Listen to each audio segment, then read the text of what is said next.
Seja bem-vindo ao Pátria Amada.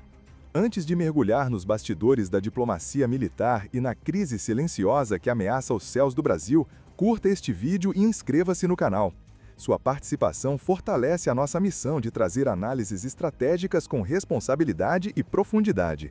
Durante anos, o Brasil apostou alto em um símbolo de modernização e soberania aérea, o caça Gripen F-39. Fabricado pela sueca Saab, o jato não era apenas mais uma compra internacional. Era uma promessa de independência tecnológica, parceria estratégica e projeção de força no cenário global. Mas algo inesperado começou a surgir por trás dessa aliança. Um ruído diplomático crescente, alimentado pelas escolhas geopolíticas do Brasil e pelo olhar desconfiado de seus fornecedores. Tudo começou a se intensificar quando o Brasil deu sinais de que queria diversificar suas relações internacionais.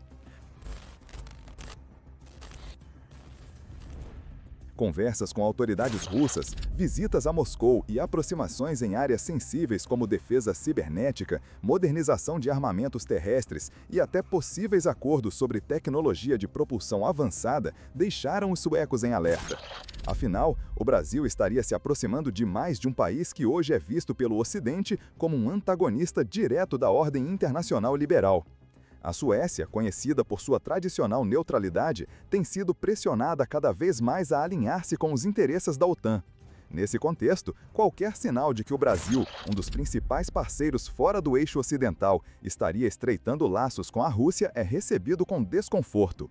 Discretamente, o governo sueco passou a questionar o futuro da cooperação e, com isso, o Gripen começou a se transformar de um trunfo técnico em uma peça de xadrez político.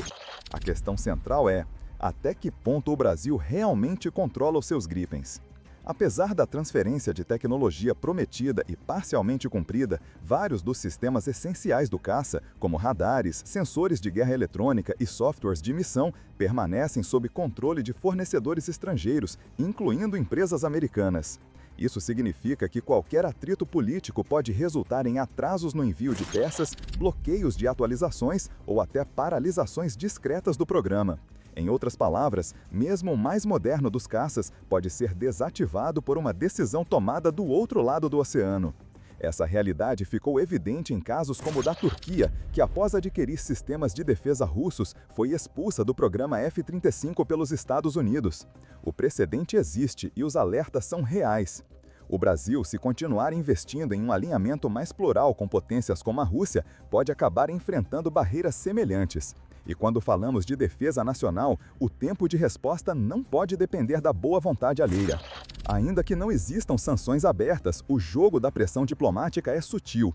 Atrasos podem ser justificados como problemas logísticos e atualizações de software podem ser adiadas por revisão técnica.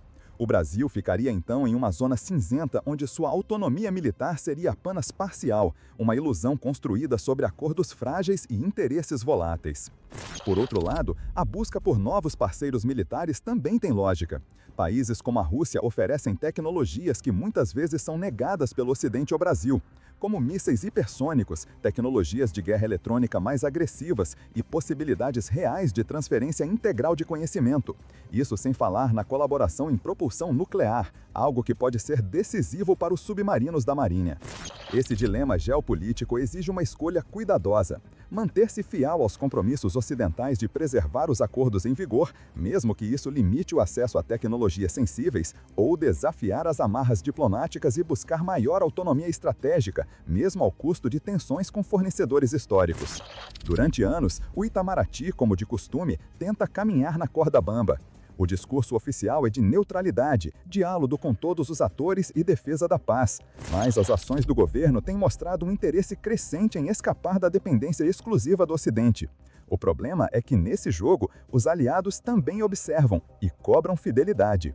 O Gripen, portanto, é mais do que uma aeronave. Ele se tornou um termômetro da posição internacional do Brasil, um reflexo da tensão entre a soberania desejada e a realidade das dependências. O país que um dia sonhou em liderar a América Latina com uma força aérea moderna, agora precisa lidar com o fato de que essa força pode ser silenciada por pressões que vêm de fora. No fim, a grande pergunta não é apenas se o Brasil deve se aproximar da Rússia ou manter-se ao lado da Suécia.